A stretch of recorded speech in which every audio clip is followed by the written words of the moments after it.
இன்றைய உணவு இன்றைய உணவு இன்றைய உணவு.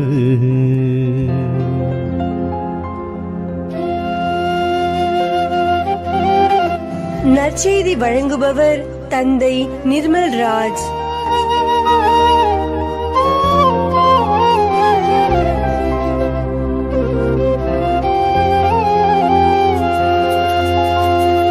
இயேசுவில் பிரியமுள்ள சகோதர சகோதரிகளே, உங்கள் அனைவருக்கும் இயேசுவின் பெயரால் வாழ்த்துக்களையும் ஜெபங்களையும் அன்போடு உரித்தாக்கிக் கொள்ளுகின்றேன்.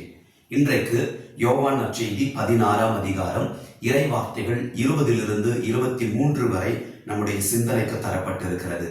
ஆண்டவர் இயேசு சீடர்களை பார்த்து சொல்லுகின்றார், உறுதியாக உங்களுக்கு சொல்லுகிறேன், நீங்கள் அழுவீர்கள், புலம்புவீர்கள், அப்பொழுது உலகம் மகிழும், ஆனால் உங்கள் துயரம் மகிழ்ச்சியாக மாறும். சீடர்கள் அனுபவிக்க வேண்டிய துன்பத்தை ஆண்டவர் ஒரு கர்ப்பிணி தாயோடு ஒப்பிட்டு பேசுகிறார். பிள்ளையை பெற்றெடுக்கும் பொழுது தனக்கு பேறு காலம் வந்துவிட்டது என்று அந்த தாய் துயரம் அடைந்தாலும், பிள்ளையை பெற்றெடுத்த பிறகு தன் வழியாக ஒரு உயிரினம் இந்த உலகத்தில் தோன்றியிருக்கிறது என்று நினைத்து தன்னுடைய கவலைகளை எல்லாம் அந்த தாய் மறந்து விடுகிறாள். அன்புக்குரியவர்களை, நம்முடைய வாழ்க்கையிலும் கூட எப்படிப்பட்ட துன்ப சூழ்நிலைகளாக இருக்கட்டும், அது நிச்சயமாக நம்மை மகிழ்ச்சியான பாதைக்கு இட்டு செல்லும் என்கின்ற நம்பிக்கை நமக்கு வேண்டும்.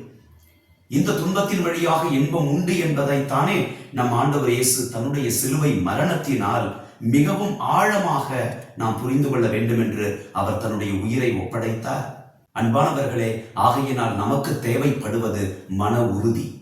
யாக்கோபு திருமுகம் 1 அதிகாரம் 2-3 வசனங்களில் யாக்கோபு திருத்தூதர் நமக்கு சொல்லுகிறார், பல வகையான சோதனைகளுக்கு உள்ளாகும் பொழுது நீங்கள் மகிழ்ச்சியாக இருக்க வேண்டும் என்பதை கருத்தில் வைத்துக் கொள்ளுங்கள். உங்கள் நம்பிக்கை சோதிக்கப்படும் போது மன உறுதி உண்டாகும் என்பது உங்களுக்கு தெரிந்திருக்கட்டும். நாம் பல வகையான சோதனைகளுக்கு உள்ளாகும் பொழுதுதான் நமது மனம் உறுதி அடையும்.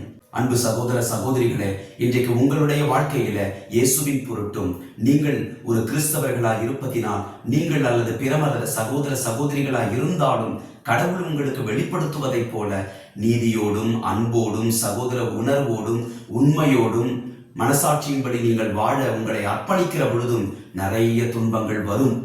ஆயினும் மன உறுதியை அந்த துன்பங்கள் நமக்கு கொடுக்கும் என்கிற நம்பிக்கையில் நாம் தொடர்ந்து பயணிக்க வேண்டும். அன்பிற்குரியவர்களே, இந்த மன உறுதியை ஏற்படுத்தக்கூடிய மகிழ்ச்சி நம்மிடமிருந்து யாரும் எடுக்க முடியாது என்பதை ஆண்டவர் நற்செய்தியுடைய 2வது பகுதியிலே சொல்லுகிறார்.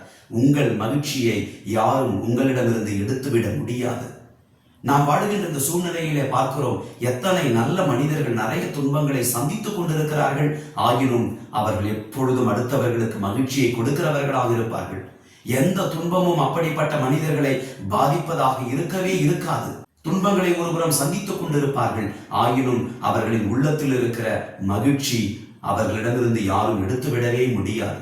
தாங்களும் மகிழ்ச்சியாக இருப்பார்கள், தங்களை சார்ந்தவர்களுக்கு மகிழ்ச்சியை கொடுத்து கொண்டே இருப்பார்கள். உங்கள் மகிழ்ச்சியை யாரும் உங்களிடமிருந்து எடுத்துவிட முடியாது என்று ஆண்டவர் சொல்வதற்கான காரணம், அந்த மகிழ்ச்சியை ஆண்டவர் கொடுப்பதாக இருக்கிறது.